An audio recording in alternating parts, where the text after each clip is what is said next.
Em Israel, após 7 de outubro, acreditar na paz é visto como acreditar em alienígenas. Mas nem sempre foi assim. Nos anos 90, multidões enormes lotavam as ruas de Tel Aviv celebrando uma nova era de paz. Líderes israelenses e palestinos assinaram acordos históricos, apertaram as mãos e dividiram um Nobel. A promessa de paz nunca se cumpriu. Todas as negociações fracassaram, algumas de forma violenta. E hoje, 2/3 dos israelenses acreditam que a paz com os palestinos é impossível. Então, eles estão certos? O processo de paz entre israelenses e palestinos está condenado?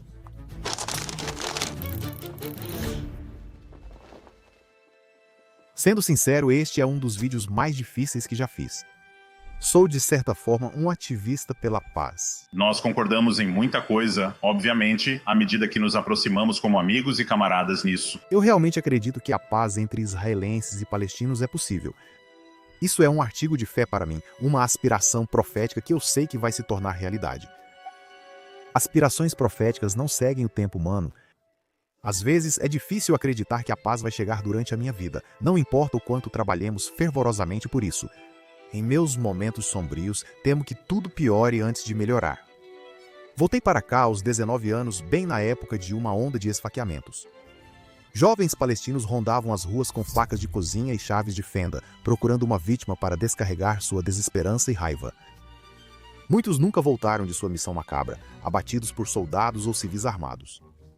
Foi uma recepção sombria ao voltar para casa, mas eu sabia por experiência própria que não precisava ser assim. Cresci vendo meu avô ser exemplo de convivência em um estado judeu. Ele viveu sua vida tanto em hebraico quanto em árabe, construindo um lar que era aberto para todos. Esse era o mundo que eu queria, eu sabia que era possível.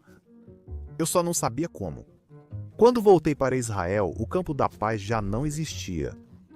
Os esquerdistas israelenses estavam saindo, restando poucos ativistas cada vez mais distantes do cidadão comum.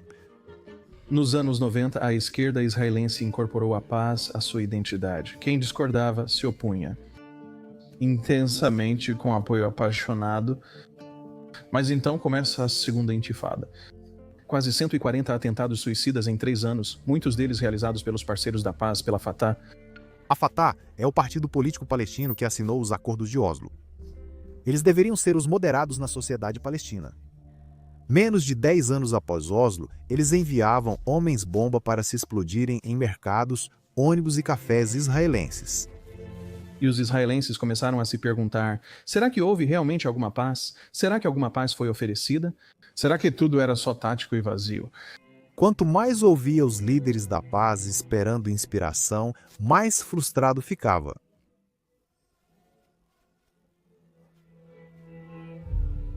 Esses ativistas antigos pareciam alheios ao israelense ou palestino comum. Eles imaginavam um futuro de paz e prosperidade, mas não forneciam um mapa para esse destino, nem demonstravam plena compreensão dos obstáculos. Então parei de ouvi-los por um tempo. Em vez disso, foquei em algo mais pragmático. Conexão, pontes. Amizade, debate saudável e aprendi árabe. Queremos que os judeus no Oriente Médio estejam com os árabes e muçulmanos. Fiz amigos na Cisjordânia e Jerusalém Oriental e usei minha plataforma para mostrar os dois lados da história. Porque acredito profundamente que israelenses e palestinos são família. Nascidos da mesma terra. Filhos do mesmo Deus. Acredito que não precisamos abrir mão da nossa história, identidade ou caráter para honrar o outro. Não é um jogo de soma zero. Há espaço para todos nós. Então veio o horror de 7 de outubro, seguido por quase 2 anos de sofrimento esmagador e implacável. Israelenses e palestinos estão exaustos, e não culpo quem se sente assim.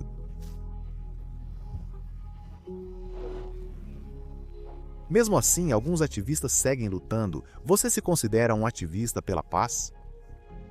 Ativista, construtor e empreendedor da paz. Estou satisfeito com isso. Eu não sou apenas uma ativista pela paz. Eu sou uma ativista que quer e exige uma vida melhor. Eles são minoria e admitem não ter todas as respostas. Mas eles têm energia. Eles têm esperança. Por isso os procurei. Não porque achei que todos concordaríamos, nem por haver solução perfeita. Porque esses sonhadores de todo o espectro político ainda estão aqui para sonhar. E eu queria entender o porquê. Eu queria aquela dose de energia que parece impulsionar todos eles. Comecei com Maoz e Non, que tem mais motivos que muitos para ceder ao desespero. Meus pais foram umas das primeiras vítimas do ataque do Hamas em 7 de outubro. Esse é meu pai e minha mãe. Você odeia o Hamas? Eu odiava isso. Eu não odeio ninguém. Estou praticando o perdão radical. Eu não tenho ódio, eu não fico bravo, eu não estou com raiva de ninguém. Eu vou conversar e dialogar com qualquer pessoa que esteja disposta a conversar e dialogar comigo. Minha única missão e meu único objetivo é fazer a paz. Moaz tem todos os motivos para estar com raiva ou sentir ódio, para dizer que a paz é impossível. Mas ele escolheu o caminho oposto e afirma não estar sozinho. Realizamos a Cúpula Popular pela Paz em Jerusalém, com mais de 60 organizações civis judaicas, árabes, palestinos, israelenses e apoio internacional. 2 dias, a maior manifestação pela paz no Oriente Médio em décadas. Estou me encontrando com um grupo de judeus ultra-ortodoxos. Estamos formando um novo grupo, um novo movimento que se chamará Haredim La Shalom. Shalom não é uma agenda política. Shalom não é de esquerda nem de direita, está em todos nós. Como outros ativistas entrevistados, Maoz e Non acredita que o primeiro passo para a paz é reconhecer o que temos em comum. Hula Daoud concorda. Como co-diretora do maior movimento judaico pela paz em Israel, ela dedica muito tempo à organização da comunidade. O trabalho dela se baseia na ideia radical de que, no fim das contas, israelenses e palestinos são fundamentalmente apenas pessoas. Somos um movimento popular de judeus e palestinos que vivem em Israel. Nossa teoria de mudança é simples e básica. Acreditamos que a maioria das pessoas daqui deseja as mesmas coisas. Se você colocar um grupo de pessoas em uma sala e perguntar: você quer viver em segurança? Quem estiver sentado na sala deve levantar a mão. E se você perguntar a elas: você quer viver em um lugar onde tenha um bom salário? Todas vão levantar a mão. Se perguntar se querem viver em um lugar com paz e segurança, todas levantarão a mão. E tudo isso é um ponto de partida eficaz, mas é difícil ignorar o elefante na sala. E quanto às pessoas que não querem as mesmas coisas? Povo de Jerusalém, queremos que vocês cortem as cabeças dos judeus com facas. Pessoas que preferem destruir a criar. Pessoas que decidiram acabar com todas as chances de termos paz. Um Estado palestino não pode ser criado porque não existe tal coisa como povo palestino. A vida é sobre lutar e não sobre negociar com os israelitas ou os judeus. Pessoas que realmente acreditam que o outro lado deve ser destruído. Cada criança em Gaza é o inimigo. 16 sionistas foram mortos no atentado suicida que você ajudou a realizar. O som da explosão foi muito alto. Eu admito que fiquei um pouco decepcionada porque esperava um número maior de vítimas. Pessoas que são extremistas religiosas. Toda Gaza e cada criança em Gaza deveriam morrer de fome. Essas armas são nosso único meio de restabelecer o califado de Muhammad. Yehuda Yamini não é ativista da paz. Ele iniciou sua carreira no Shin Bet, Serviço de Segurança de Israel, e hoje negocia com a autoridade palestina sobre infraestrutura e direitos hídricos. Assim como Maoz, ele é judeu. Como Hula, ele fala árabe fluentemente, porém, diferentemente deles, acha que o conflito é profundamente religioso. É errado ver os palestinos como únicos inimigos ao lado nesse conflito. Isso não é verdade. Muçulmanos do mundo todo cooperam nesse conflito. Do ponto de vista do Islã, até hoje, os judeus têm um status muito claro sobre como devem viver no mundo. Eles devem ser um povo subjugado. Isso significa que judeus não podem criar um Estado.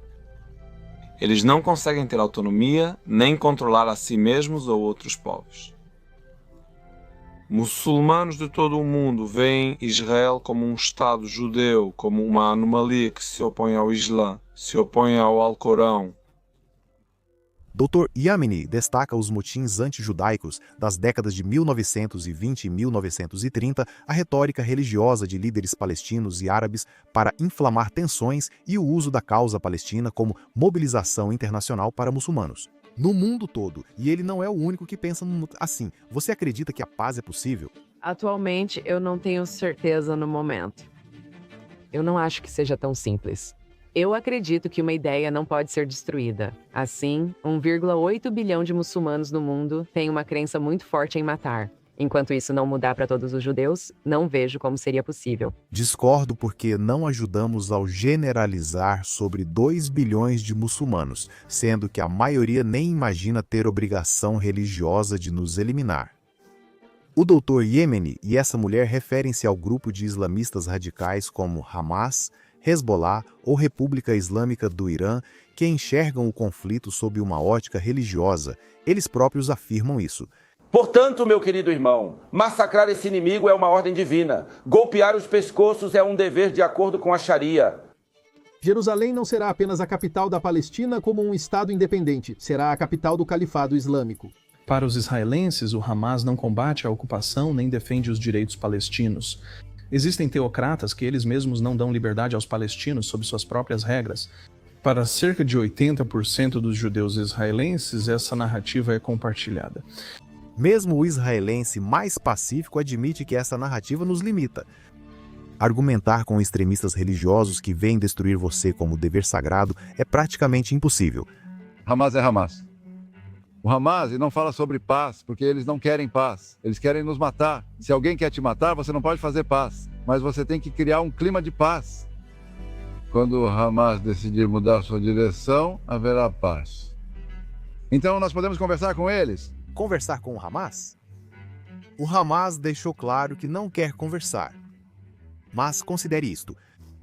O Hamas não estará sempre no poder e governos podem promover grandes mudanças. Há poucas décadas, jornais da Arábia Saudita publicavam calúnias anti-judaicas. Livros didáticos sauditas já tiveram propaganda antissemita, retratando todos os judeus como traiçoeiros e citando os protocolos dos sábios de Sião como fonte histórica confiável. Há poucos anos, o governo saudita retirou a maioria dessas ideias antissemitas, mas não todas. A normalização entre Israel e Arábia Saudita não é questão de se, mas de quando. Se você fosse caracterizar isso, vocês estão perto? A cada dia, chegamos mais perto. Parece que, pela primeira vez, é algo real. As coisas podem mudar. As coisas mudaram. E é nisso que muitos israelenses estão se apegando. Precisamos encontrar uma maneira de viver juntos, reconhecendo o outro, os direitos do outro, a dor do outro, e juntos encontrar um futuro digno. Como obter a paz? Devemos dialogar, não atacar. O que isso significa? Falar com quem? Há muitos países, Egito, Jordânia. Os países árabes estão prontos. Isso é algo que hoje é possível, não era possível antes. Hoje, isso é possível. Precisamos fortalecer os países moderados. E precisamos estabelecer um processo de paz. Mas o que fazer com o Hamas, que se mostra relutante em mudar? Como você mostra aos judeus e israelenses que o problema não é com o Islã, mas com uma versão distorcida dele? Há duas verdades aqui. O Hamas é extremista e sua visão radical do Islã impede negociações. O Islã ainda pode ajudar a aproximar israelenses e palestinos. O rabino Yaakov Naguen, com mais de 20 anos dedicados à paz e ao diálogo interreligioso, conhece isso melhor que ninguém. O rabino Naguen acredita que se a religião é parte do problema, deve ser também da solução. Sua visão foi inesperada. Eu tenho um profundo respeito pelo Islã. Estudei por muitos anos e sinto que, se a identidade islâmica foi usada como arma contra o povo judeu, devemos falar a verdade sobre o Islã e seu caminho. Eu ensino na Yeshiva no Tenel. 8 alunos meus morreram desde 7 de outubro. O que eu sinto é que é necessário que Israel perceba que o mundo é maior do que isso. Eu sinto que estamos caindo nas mãos de inimigos malignos ao presumir que eles são a única expressão autêntica da sua religião, do seu povo. E isso os fortalece. E a maneira de responder é isolá-los, dizer a verdade de que eles são uma perversão de suas religiões e perceber que não precisamos estar sozinhos, que temos aliados em todo o mundo e que devemos nos unir pelo bem de judeus, muçulmanos, israelenses e palestinos. A versão do Islã que ele conhece difere bastante da que o Dr. Yamini vivenciou. Ele alerta os israelenses a não presumirem que o Hamas representa todos. Os palestinos na Cisjordânia e Gaza não têm uma sociedade livre. Eles vão nos matar, eles são terroristas. Há décadas temos ótimas pesquisas sobre isso. Muitos palestinos desejavam intensamente que a paz funcionasse. A liderança ideológica deles, sem consultar o povo, queria impedir o sucesso. Não eram todos. Líderes da Fatah ficaram horrorizados e escreveram contra a Segunda Intifada. Eu sou uma cidadã palestina de Israel, eu voto para o Knesset israelense, então eu realmente não tenho muita influência na Cisjordânia, mas quando eu olho para a liderança que temos agora, vejo que algumas pessoas na Cisjordânia, talvez também jovens, não estão muito satisfeitas com a liderança que tem. Eles consideram a liderança antiga e corrupta, algo que também aparece nas redes sociais. Houve, uma pesquisa feita em Gaza antes de 7 de outubro. Mais de 62% das pessoas já não viam o Hamas como liderança antes de 7 de outubro. Mas Roula, Khabib e o Dr. Yamini também dizem que a sociedade palestina está mais radical hoje, especialmente após 7 de outubro, o que não surpreende, dado o nível de destruição em Gaza atualmente. Sem mencionar que muitas crianças palestinas, tanto na Cisjordânia quanto em Gaza, recebem uma educação que, para dizer o mínimo, não é nada lisonjeira para os judeus. Aqueles que conhecem e veem seus livros de estudo é simplesmente um insulto do qual os nazistas poderiam se orgulhar. O uso do antissemitismo cristão clássico em seu sentido puro. E é por isso que tantos israelenses com quem conversei enfatizam que nada vai mudar sem educação.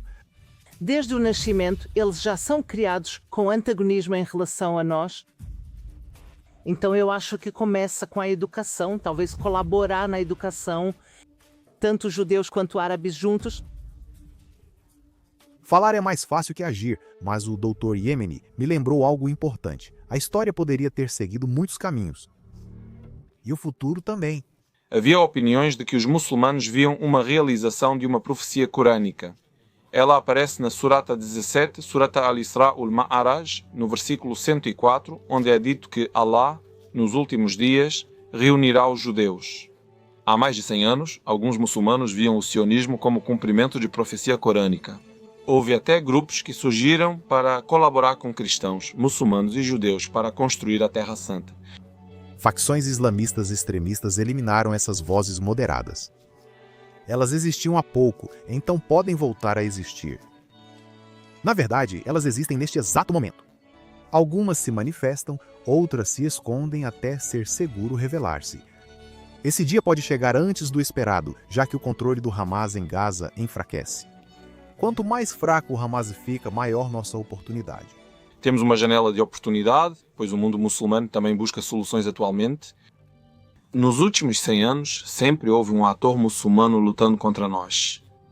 Hezbollah já foi desarmado e o Hamas está em processo disso. Acredito que o Irã também está próximo disso. Neste momento, não há nenhum agente físico que vá lutar contra nós e, portanto, agora temos uma chance. Se mostrarmos que o retorno dos judeus a Sião está de acordo com o Alcorão no mundo árabe, eu sou muito otimista. Shivat Zion é Banu Israel, não Yahud. Acho que isso pode trazer mudança e talvez paz. Esperava esse otimismo de alguém como Vula ou Maus. Não esperava isso de quem trabalhou nos serviços de segurança. Nunca estive tão feliz por errar, mas por trás dessa energia e esperança há uma grande e impossível pergunta. Sim, israelenses e palestinos são pessoas como nós. Claro, ambos devem fortalecer seus moderados. Sim, os dois lados devem vencer seus extremistas. E sim, precisamos de líderes visionários que possam nos inspirar a lutar por um futuro diferente. Mas como seria esse futuro, de forma prática? O que significa falar sobre paz? Esses ativistas defendem um Estado binacional que não seja judeu nem palestino? Eles ainda sonham com a solução de 2 estados? Eles estão imaginando um arranjo de confederação? Provavelmente não vai te surpreender ouvir que cada pessoa com quem conversei tinha uma resposta diferente para essa pergunta. Mas, mais importante, eles eram flexíveis. Ninguém tinha a resposta, só ideias diferentes com seus prós e contras. Ter 2 estados separados seria uma situação de perde-perde para ambos. Eu escrevi extensivamente sobre uma peça sobre o União Europeia, União Abraâmica, com um Estado judeu e uma entidade política palestina. Debatemos como isso é definido, permitindo fronteiras abertas, com palestinos viajando livremente e acessando toda a terra que consideram sua. Para que judeus permaneçam na Judéia e Samaria, é preciso que todos se sintam conectados aos locais que lhes dão identidade. Isso será uma bênção para todos. O ponto de Robin Adin é interessante. Ele diz que devemos parar de pensar na solução em termos de duas entidades completamente separadas. Em vez disso, ele pergunta, e se tratássemos isso como a União Europeia? Fronteiras abertas e livre circulação, como nos anos 80 e 90, antes dos controles e cercas e da entrada clandestina em Israel com explosivos. Se em 10, 20, 50 anos vivermos em um único Estado para todos, ou seja lá qual nome isso vai ter, tudo bem por mim, desde que as pessoas estejam de acordo. Embora eu ache difícil imaginar israelenses e palestinos vivendo em paz em um só Estado, Hula faz um ponto mais amplo. Não podemos prever o futuro. Vamos manter a mente aberta. O principal que precisamos e devemos alcançar é entender que todos nós merecemos as mesmas coisas, que são liberdade, independência e igualdade, sabe? Liberdade para todos nós. Uma vez que chegarmos a esse ponto, podemos construir a partir daí qual é a solução. Não importava como viam a paz, quase todos citaram a mesma história como exemplo do que é possível. Dois líderes improváveis promovendo a paz. Egito e Israel já foram inimigos jurados. Nos anos 1950, o Egito financiou infiltrados para causar destruição em Israel. Centenas de israelenses morreram assim. Rádio Cairo fazia ameaças diárias. O Egito era muito maior, mais poderoso e melhor abastecido do que Israel, que em 1967 os cidadãos israelenses se prepararam para a guerra que todos sabiam que estava por vir, cavando 10 mil túmulos. Esse era o nível de hostilidade e o tamanho do medo. Em 1973, o novo presidente egípcio atacou rapidamente e de surpresa. A Guerra do Yom Kippur, de 1973, foi o ataque surpresa mais devastador da história de Israel até 7 de outubro, 50 anos depois. Mais de 2.000 soldados israelenses morreram, um número alto para um país pequeno. Mesmo assim, poucos anos depois, o presidente do Egito fez uma declaração surpreendente ao parlamento. Estou disposto a ir até Jerusalém. De Jerusalém, o primeiro-ministro israelense respondeu, seja bem-vindo. E Sadat foi ao Knesset, fez um discurso e falou sobre a paz. Que não haja mais guerra depois de outubro e que possamos concordar sobre a segurança. Até hoje, as fronteiras entre vocês e o Egito, as fronteiras entre Israel e Jordânia são as mais seguras, porque há paz. Egito e Israel foram os inimigos mais ferrenhos, mas Malus destaca que a paz às vezes vem dos lugares mais improváveis. O genocídio de Ruanda, 2 tribos em uma nação. Genocídio, 1 milhão de vítimas. Um padre assassinado com as próprias mãos. Marido assassinou os sogros. Alunos mataram professor e colegas. E então, após 3 meses, com mais de 1 milhão de mortos e meio milhão de casos de estupro, eles acordaram desse sonho psicótico, desse pesadelo em que estiveram por 3 meses e perceberam que a única maneira de seguir em frente era se reconciliar. É uma ideia bonita e um momento importante na história. Esses ativistas ignoram parte importante da história. As coisas geralmente pioram antes de melhorar. Alemanha e Japão foram destruídos antes do fim oficial da Segunda Guerra Mundial. Os rebeldes derrotaram o regime genocida de Ruanda e muitos dos autores e incitadores fugiram. E em 1973, as forças de defesa de Israel cercaram completamente o terceiro exército egípcio, não lhes dando outra escolha a não ser se render. Por outro lado, a guerra em Gaza segue um roteiro diferente. Apesar dos grandes danos e do aumento de mortes, o Hamas ainda não fugiu nem se rendeu. É difícil prever o futuro, mas quando sinto desânimo ou falta de esperança, penso no primeiro-ministro de Israel. David Ben-Gurion nasceu antes da existência de Israel. Ele sobreviveu a 2 guerras mundiais, 2 ocupações e ao genocídio mais sistemático da história. Mas ele nunca desistiu de lutar pela pátria judaica. Esses esforços valeram a pena. Aos 62 anos, ele estava no porão do Museu de Tel Aviv e proclamou a existência de um Estado judeu. Apesar de tudo, esse Estado ainda está de pé. porque, como ele disse famosamente, em Israel, para ser realista, é preciso acreditar em milagres.